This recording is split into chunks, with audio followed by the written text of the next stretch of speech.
Hey gamers, it's been a while. On August 25th, 2022, I uploaded a really quick video talking about the Pokemon Dream Radar, for it was 2 weeks before the eShop was scheduled to finally cease all direct formats of payment, including gift card payments.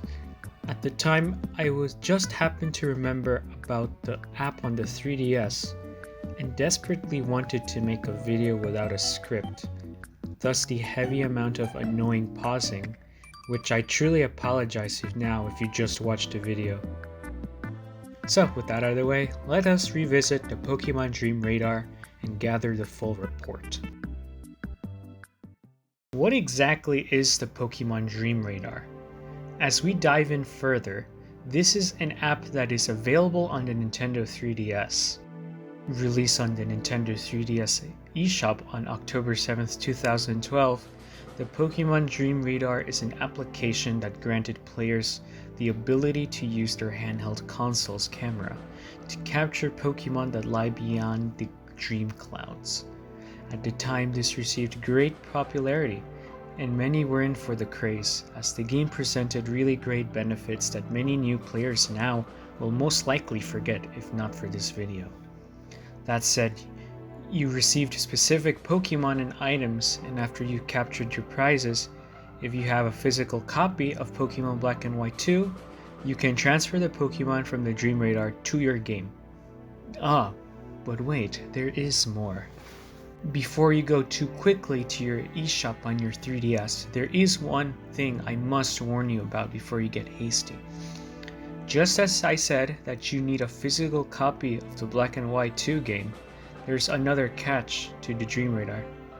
This game unfortunately has a limited amount of times you can play every single day, such as if you don't have play coins, the Nintendo 3DS in-system currency, then normally you will have to wait about 5 minutes per Dream Cloud. Wait, let me get more specific. I'm going to need some help with this one. Right.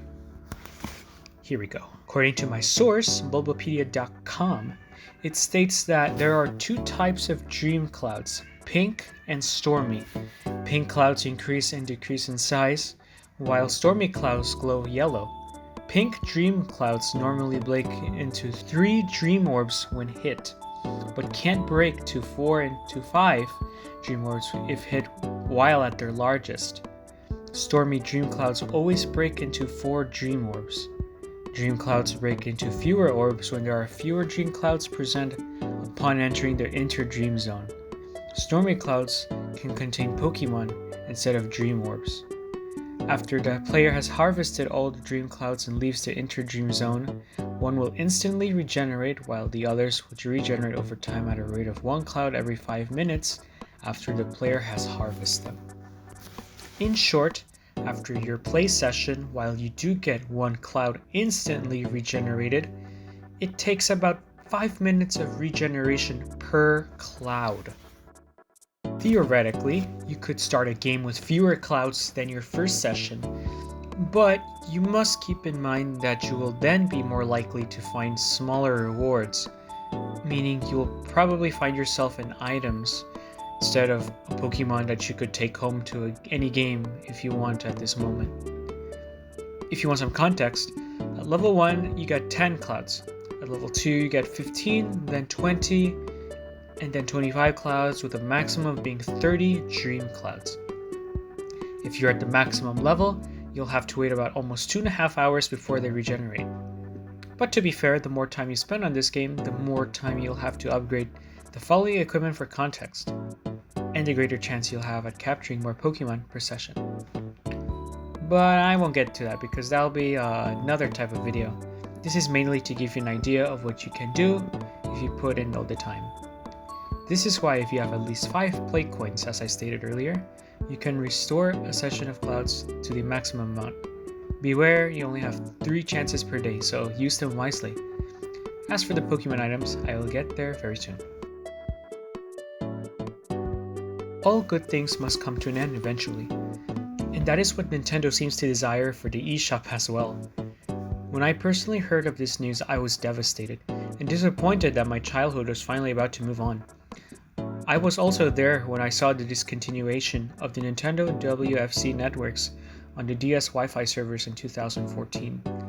I'm sure we all remember those moments when we were children, and so I urge you to not forget, because that very same thing is about to occur with the once beloved Pokemon Dream Radar. Some may say they didn't like it, and others may say otherwise.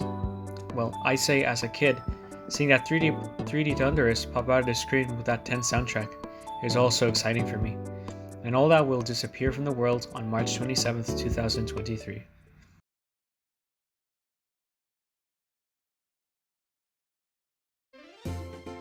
Well, it's not exactly that easy to explain, but not too complicated.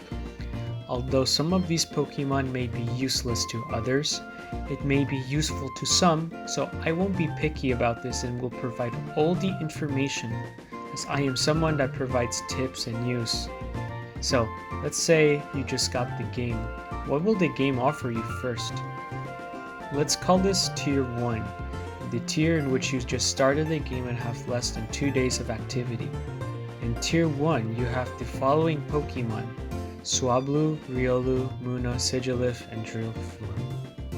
As for the following items, you get a red, blue, yellow, and green shard, a PP Up, a Leppa Berry, and a Revive. Now, after playing for about maybe more than a week or so, there will eventually come a time when you will encounter a legendary Pokemon. And yes, these Pokemon also have hidden abilities, which you can only capture and transfer once per save file of both Dream Radar and Black and White 2. The first legendary Pokemon you encounter is one of the Therian trio, Tornadus. If you fail to catch him the first time, have no fear. You should be able to face him once every day. After capturing him, your next sessions will unlock the following Pokemon: Igglybuff and Shuckle. As for the items, you will get a Max Revive, a Sunstone, and a Moonstone, which will all be useful if you're active on Black 2. Next, you eventually face the next sibling, Thundurus.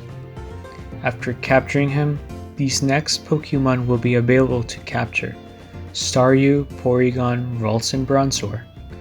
As for items, you will be able to get the Fire, Water, Thunder, and Leaf Stone, all useful for your Eevee that you can capture on Pokemon Black 2. Finally, after capturing Landorus, you will get your final batch of Pokemon: Togepi, Smoochum, Spiritomb, and Rotom. As for items, you can get a Sacred Ash and a Rare Candy.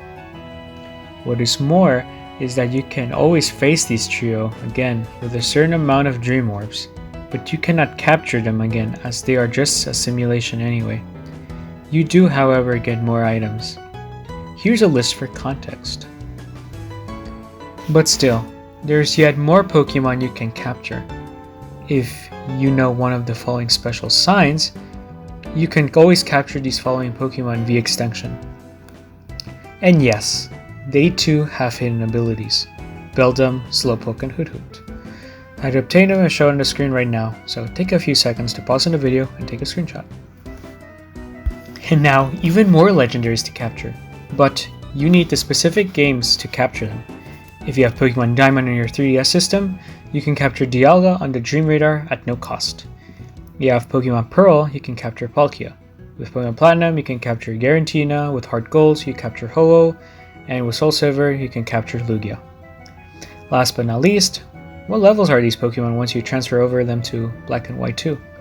Well, if you have a physical copy of the game and you've beaten the entire game, having obtained all 7 to 8 gym badges, these Pokemon should come to you at the very maximum at level 40 in their specific Dream Ball. Here's the list once again for reference.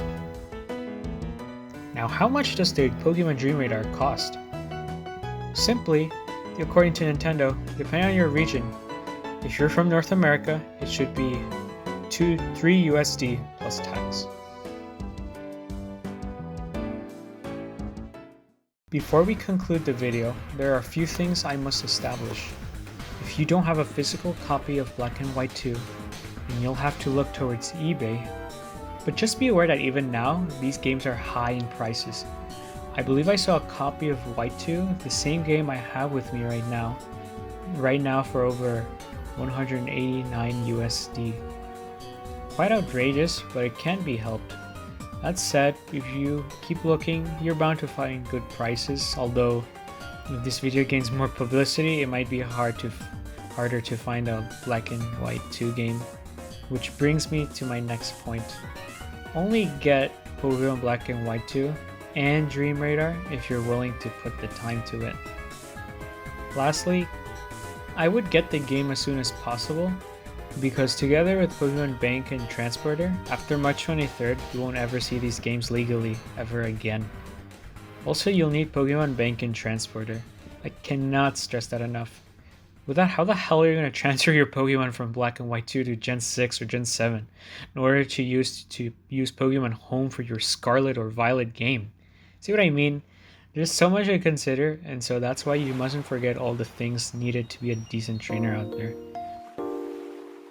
And that is all for today's rebriefing on the topic. I hope this has informed you 100% this time. Good luck, trainers. If there's anything I missed, please feel free to mention it on the comment section below. Until next time.